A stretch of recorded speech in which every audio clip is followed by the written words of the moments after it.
Hear me now? Good. Anyone else coming? No, I'm going to close the door. Are you coming? Going? Going. Okay. Yeah, I think let's go. All right, welcome everyone to our quick introduction to partnering session this afternoon, which is taking place in English and French. So we have the translators in the back, if you need to pop the headphones on. And also we have enough headsets for others for when we have discussion also from French speakers. So you're all welcome and thank you for coming. These are our objectives today. Oh, you know me, my name's Michelle Hals.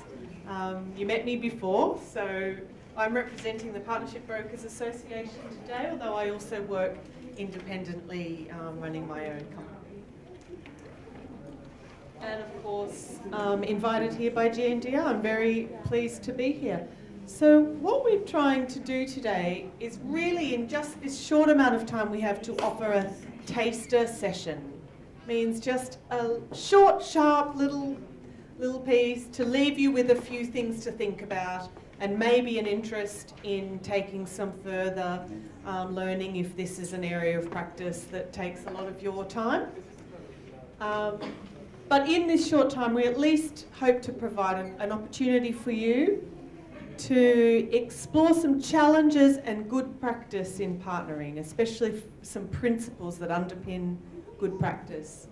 To also have a think about what supports effectiveness in partnerships, and to start some self-reflection on the kind of mindsets and skills that are useful to bring to partnering. So starting to turn back and think about yourself and how equipped you are to work in partnerships. Sound okay? Good. But first, who are we? Who have we got here in the room? I'd love to get to know you a tiny bit, so rather than just be talking to a group of strangers, especially because we're in a nice small group, what I'd like you to do, we're going to zip around the room, have you stand up with the microphone, because Marie is going to help rotate the microphone around, which is for the recording and translation. And I want you to do this. I want you to stand up and say, but for yourself, my name is Michelle. I live and work in Australia, and I work for the Partnership Brokers Association. Sit down. Next person, okay? Really quick, one sentence. So we just get a sense what countries and what types of organisations we have represented. Shall we start here? Thank you. Okay. Start? Yes, please. I am Zinaida Delica Willison. I live in the Philippines but work in different parts of the world, and I'm independent. Thank you. Good afternoon. I'm Lorraine De La Cruz. I live and work in the Philippines. My organization is Center for Disaster Preparedness. Thank you. My name is Irtia Hamza from Sudan. My organization is Sudanese Environment Conservation Society. Thank you. Hi, my name is Joe Bonge from the Gambia. I work with Young Volunteers for the Environment. My name is Ahmed Chanchan, and I'm from Liberia. I work for Global Peace and Development Organization, serve as Executive Director. Thank you. Hi, I'm Julia. I live in the UK and I work for GNDR. Hi, I'm Rod Snyder. I live in the United States but work globally, and I work for a company called Tetra Tech. Hello, my name is Belisario Nieto. I live in Singapore and I'm an independent consultant. I'm Balz Tribunalo from the Philippines. I work as the department head for Disaster Risk Reduction Office. I'm Imad from Maldives. I work for the Maldives NGO called Huaduate. Great, thank you. Sorry, I was just not shaking at my friend from Bangladesh. This is the same, it's repeat, yeah. Okay, see you later. Mon nom Patrice Torres de Wendino. Je suis le directeur exécutif de l'ONG Agence humanitaire pour le développement, Guinée-Conakry, Afrique de l'Ouest. Thank you very much. My name is Mitolo. I'm from Zambia. I work for the university at the Disaster Management Training Center. My name is Keshwar. I'm from Mauritius, and my organization is Environment Protection and Conservation Organization. Hi, my name is Happy. I'm from Indonesia, working for Yakum Emergency Unit. Good afternoon, everyone. I'm Grace. I live and work in the Philippines. My organization is Center for Disaster Preparedness. Hi, everyone. I'm Gautami Chandratna. Live and work in Sri Lanka. My organization is Janata Action Limited. Thank you. I am Sever Joseph, Haiti. My organization is UNASCAD. In French, Union des Amis Socioculturels d'Action en Développement, working in the DDR. Thank you very much. Wow. What a lovely, diverse group, huh? I mean, it's the reflection of the whole summit, but there's barely an overlap in countries that you come from. So getting to know each other too, I'm sure, will be interesting. Okay, I want to know a couple other things about you, right? How many people work in your organization? If there are between 1 and 10 people in your organization, would you please stand up?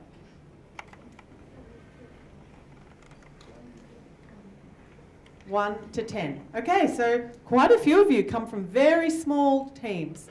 So if there are between 11 to 20 people in your organization, we have one more. Now up to 50, stand up. Up to 50 people. Keep standing, those, keep standing. Yeah, keep standing. Keep standing. Keep standing if you stood up already. Okay, so that's up to 50, huh? So now, up to 200. Okay, a couple more. And now more than 200. Oh, you were 1, huh? Independent. You were 1, so you should have stood up with under 10. 1. Okay, so quite a spread, you see. Some of you come from very large, many from, let's say, medium with 50 to 200, but then many of you also from quite small. You can sit down again, thank you. All right, I'm also interested in your own view of how experienced you are in partnering. So 0 means no experience, 10 means very experienced, been doing for a long time and a lot of times on partnering, okay? So just show me a show of hands if, say, between 0 to 3, you feel your experience is 0 to 3 in partnering. Who would sit there? No one. What about between 3 and 6? A bit midway. Some, but you're not quite really experienced yet. About half of you. Okay, and then 6 to 10? Okay, we have an experienced group. Interesting. And no one with very little. Last time we had quite a spread, actually. So it's just good to know who I'm talking to, right? And what your level of experience is. Slightly different question. How confident are you? So even if you've been doing it for a long time, do you actually feel skilled and confident in this work? Or do you feel like you're making it up as you go along just about every time? So same question, 0 to 3, confidence. Okay, 4 to 6, about half, and above 6, up to 10? Similar. So I think you pretty much lined up your experience with your confidence, huh? So with more experience comes more confidence. Great. Well, thank you very much for that. Now, just one little task for you to bring to your mind, what is the biggest question you're thinking about at the moment in relation to partnering or partnerships? And just write that down in your notebook. Take note of that. We're not going to address all of these, but it's part of bringing what's in your mind into the room to be thinking about this question of partnerships?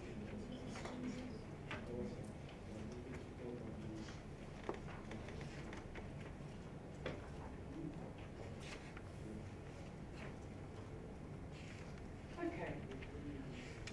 So, this word gets used all the time, right? To describe just about any kind of relationship. We're just going to explore for a few minutes what is partnership. What is a partnership, okay?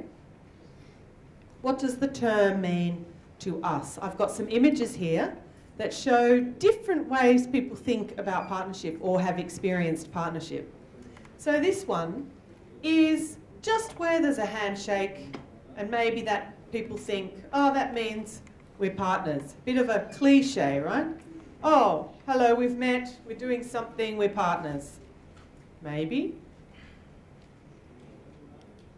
Or there was some money exchanged, therefore that's a partnership. Maybe there was a different kind of handshake, one with some pressure in it. Right? Some coercion. You must partner with us. Is that a partnership? Maybe it's your experience. Or what about this version where everyone's hands are in the air and we've got a very idealistic idea? We're in it together, we're going to change the world. That's a partnership. Or this one. Maybe you relate to this, where it's called a partnership, but you end up multitasking. You're doing something different for everyone and feeling that you're pulled in a million directions. Is that what partnership means to you? Well, this one, where the hands are all involved in an interdependent way. Is that what partnership means to you? Or this one, which is meant to symbolise crashing through the status quo, bringing about big change. Is that what partnership means to you? I just offer these because our mental models, the ways we think about something, can influence what we do and how we go about partnerships, what our expectations are in partnering. So I'm going to offer you now 3 different mental models of ways of thinking about partnerships, okay? And the first one is simply to explore a definition. Go back to the dictionary. What does it tell us? What does partnership mean? Well, here's what it says. An ongoing working relationship where risks and benefits are shared. How does that sound? Does that sound like the kind of definition that your partnerships adhere to? Any comments?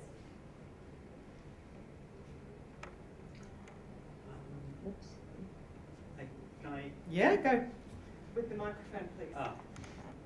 Yes, I think there are some definitions that you probably have to put into context. For instance, if you work for an organization in which you are building partnerships in relation to the organization's strategy, and the people that you want to partner with share that strategy, but unfortunately there is also funding as part of the partnership, that tends to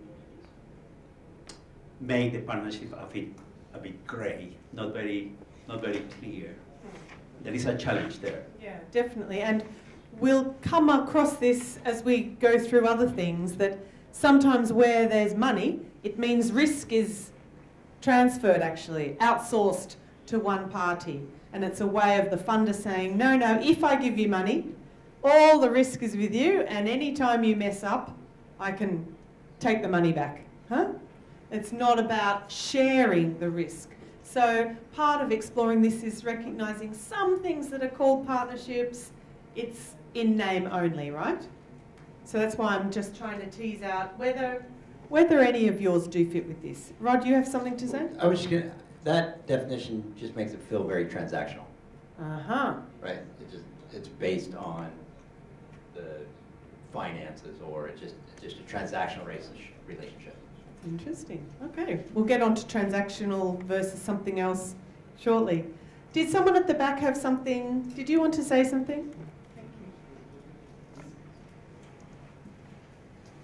Oui, et c'est très important ce sujet-là que nous sommes en train de réfléchir là-dessus. C'est vrai, le partenariat c'est important pour aboutir à n'importe quelle solution qu'on veut viser, mais cependant, ce qui est extrêmement important, quelle doit être la nature de ce partenariat? Parce que l'élément clé pour la solidification du partenariat, c'est l'intérêt commun.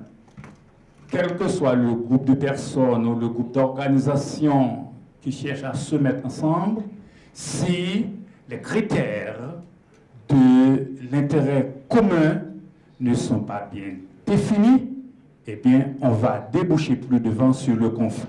Voilà pourquoi il est extrêmement important, extrêmement intéressant, d'accord, de chercher d'abord à définir les lignes directrices de ce partenariat. Thank you very much. Absolutely. And we saw that in the Philippines case study this morning, a very closely aligned big goal that they shared, but also their individual interests had a lot of overlap as well. And that can help, especially to reveal the interests that everyone has, so that they feel they can stick at the table. We'll go into, we're just getting started. Some of these ideas will also come out in some more material. I'm wondering though whether anyone has actually taken the time with their partners to have a discussion about a definition. Is that something anyone has ever done? I'm seeing some nodding, yeah? And what does that open up for you if you have a discussion about that? Challenges? Meaning you came with different, you actually had different ideas? It means that sometimes the partner will, thank you. It means that sometimes the people that want to partner with you will even go to the length of questioning your own vision or strategy. And that's very, very interesting, because that means, one, that partner is not that interested in your money, for instance, if there is a financial, but in your intentions. And so we are talking about the political kind of level of well, forming a deeper relationship than just money exchange, right? Learning more about each other if we're going to pursue something together. In my experience, opening up a conversation quite early in a partnership about what do we all mean by the word, because it can be used to describe so many things, can be a very valuable thing to do. And I do it very often in partnerships. Just right up front, if we're talking partnership, let's just get clear what we mean. I'm just going to move us on because there's a lot more to cover. This is a very simple beginning bit. So a second mental model is this idea of a continuum. And Rod has already just introduced the term that sits at one end. Quite transactional relationships. Up the other end are much more collaborative relationships. Now I'm presenting this not to say that one is right and one is wrong, one is better than the other. I'm presenting this really to show you there are many different ways to partner, and it's best if you be conscious about the way you partner to be fit for purpose, okay? So transactional relationships have these things. They're usually to do with contracts to deliver some services. They transfer risk, as I said. There's usually about some funding relationship, and perhaps the relationship doesn't have a lot more in it other than funding. And accountability usually goes one way. The person doing the work, responsible to the one giving the money. Not much accountability the other way. So this is very transactional. And it works for quite simple things that we know need to get done. One party has the money, one at the expertise. Let's get it done efficiently. this is it, right? And it works. So I'm not saying this is wrong, just make sure this is the type of relationship you have for the right circumstances. Oh, but here is what collaborative relationships look more like, okay? Activities get co-created. It's not just predetermined by one and then done by another. It's part of a co-creation together, working from the basis of our strengths and our shared hopes and visions and resources and so on that are available. There's a sense that we already said in the definition, risks are shared, not just benefits. Risk, everyone wears some risk that suits the role that they're playing. It doesn't just sit in one place. And there's mutual accountability in both directions between partners for different things, for honouring your commitments, for meeting timelines, for ways of behaving. There's mutual accountability. It's not just in one direction. And so also the relationships become more layered. More people are involved, more connection around strategic interests than just simply getting a job done. So I'm interested, if you can show me with your hands, whose work and relationships tend to sit down this end a bit more. You can have a mix, but where most of your relationships sit. Rod? Yeah? Anyone else have quite a few transactions, contracts? Yeah? It's pretty common in this world, huh? Quite a few? And what about people whose work tends to get done through collaborative relationships? Hands right up so we can see. So quite a few of you. That's interesting. And what about people who feel they've got a mix? Yeah, and that's not that uncommon too. In this world where we're dealing with complex challenges, contracts don't always enable the amount of problem solving and creativity that are needed for complex things. Unpredictable, things that need to be highly adaptive. If that's the situation you're in, you may need to work out how to get quite comfortable up this end, which includes the systems in your organisation and the skills of people, the ways that you're open to engaging with external others, if you want to be involved in quite collaborative, transformative, adaptive relationships. Okay, so this is one mental model along with the definition, and I'd like to share with you one more, which is about positioning of a partnership. So one way that partnerships can be positioned is we're calling reactive, which kind of just means they're a strategy to just deliver something and get it done. It's within status quo and that's fine, just get the job done. Probably sits fairly neatly with the transactional. But a second way of positioning a partnership is thinking of it as a more adaptive mechanism that enables us to do something that sits a little bit outside the mainstream. It might be trying something that's a bit new, that needs some special attention and isn't going to be quite as successful if it's completely inside the mainstream ways of operating. But it's close, it's just outside. But sometimes partnerships actually are designed specially to challenge and change systems. But that intention needs to be understood up front and the partnership designed around that, or else it will slip back into mainstream mechanisms and be less of a challenge and a contrast to existing ways of working. So we just offer that as 3 different ways of thinking about partnerships. And a few more comments, which I'll let you read there, but something to take away is that no partnerships are the same. None of us are the same, right? And in every partnership, a different bunch of people sitting there. So by nature, every partnership is different. The work we go about doing, the interests we brought to the table, all different. And they're highly context specific, which is suitable If we did something exactly the same from Philippines in Malawi, not sure it's going to work, right? Now, this idea that sometimes good enough will do, not an excuse for being sloppy and not thinking things through carefully, but don't try to get it perfect because you'll never get started. Good enough is about finding enough alignment, enough energy, enough resource, and enough commitment to get going.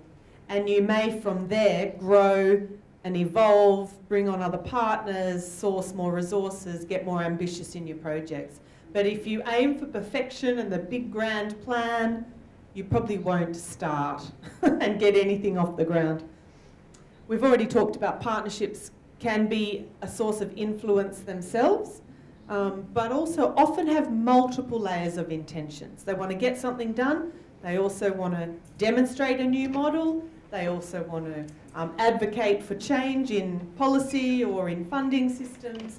They can often have multiple intentions around them, and especially when they're wanting to be quite influential or impactful. Just a couple other things which I'll just leave with you to ponder. How much difference does it make who initiates? Maybe you can think about times when you were the one who approached others, or the reverse, when someone invited you in and they kind of were leading the way.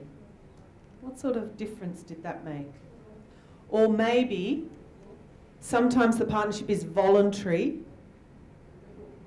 and everyone's kind of come to the table on a voluntary basis, and sometimes they're not. They're mandated, they must be there. How does that change the dynamic? Maybe even it was voluntary at the CEO level, but then those around the table who have to make it work wasn't voluntary for them. They just have to get the work done and try to make it work somehow, even if they didn't necessarily buy into the idea. So maybe have a think about those two concepts and what impact they can have on what happens around the table of your partnerships. Something to mull over. All right, I think enough talking from me. Let's move on to this idea of a partnering cycle. Do you all work to a project cycle? Yeah? What about to a partnering cycle? Is this something familiar? Yes, no, no, yes. Do you think it's the same as the project cycle? Yes, no, could be. Okay. Well, I'd like to offer you that a project cycle and a partnership cycle are different, but connected, but they are definitely not the same. Right? Sometimes a partnership and a project track along exactly together, starts at the same time, finishes. Still, they can have slightly different cycle of things being done. But sometimes a partnership will endure while lots of projects happen. Okay? So it has a different life cycle than just a project. So let me show you PBA's partnership cycle. It's represented nice and linear, although it doesn't always happen in a linear fashion. Sometimes you'll zigzag back to the beginning and bring in a new partner, you'll start a new project, you'll do some reviewing and you'll jump back to planning again, all sorts of loops back. But we offer it like this to show you 4 distinct phases and different work that goes on in those phases. So scoping and building, managing and maintaining, reviewing and revising, and also this idea of sustaining the outcomes of the work that you've invested in. Who of you spends time in this scoping and building phase? Give me a wave. Are you responsible for finding partners, thinking through possibility, maybe making plans, thinking through possible projects. Who's involved in that kind of work? Lots of you. And then getting to the point of reaching an agreement? Yeah? Okay. And what about then moving into this? Those of you who do the scoping and building, do you also go on the journey here? So you live it out as well. So some people in an organisation sometimes have the scoping and building, and then that gets handed off.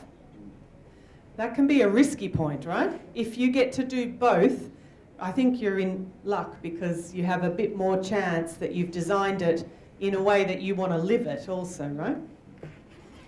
What about reviewing and revising? Has anyone here been involved in reviewing a partnership? Yeah? Hands up? What sort of thing does that look like for you? What have you done to be reviewing partnership? Would you share with us?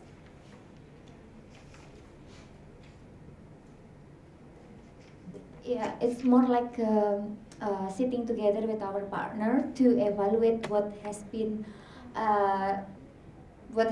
works well and what needs to be improved, and whether it is possible to make the improvement and whether we can reach the agreement or not. Yeah.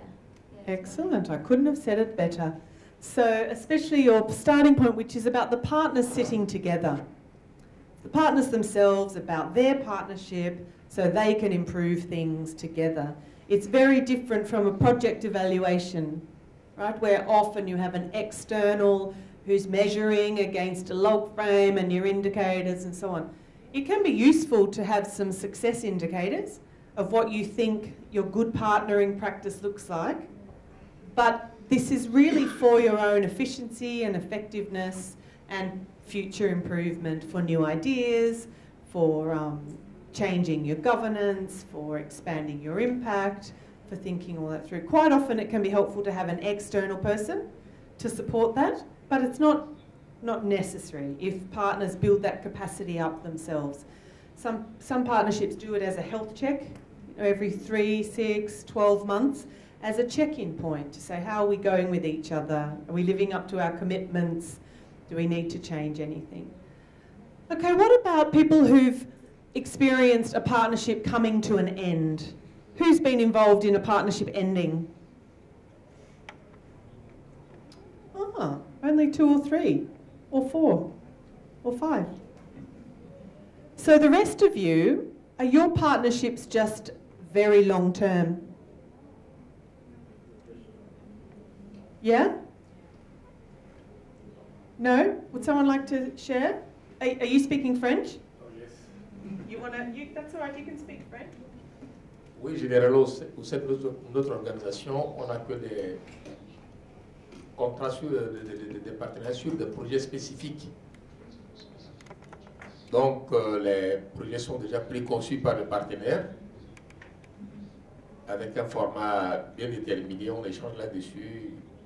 Et aussi, dès que les activités sont terminées, on dépose le rapport. Bon, le partenaire aussi disparaît, il attend une autre fois pour revenir. Voilà un peu comment ça fonctionne. On n'a pas de partenaire à long terme. Thank you very much for that. Which probably, I think what you're describing sits on our continuum in the transactional end, huh? Or I should, let's see if you got that. Did you get that comment? That they sit mostly in the transactional end, huh? Yeah. And that doesn't give you a lot of chance to think through the partnership rather than the project. So this space is about really contemplating future potential together.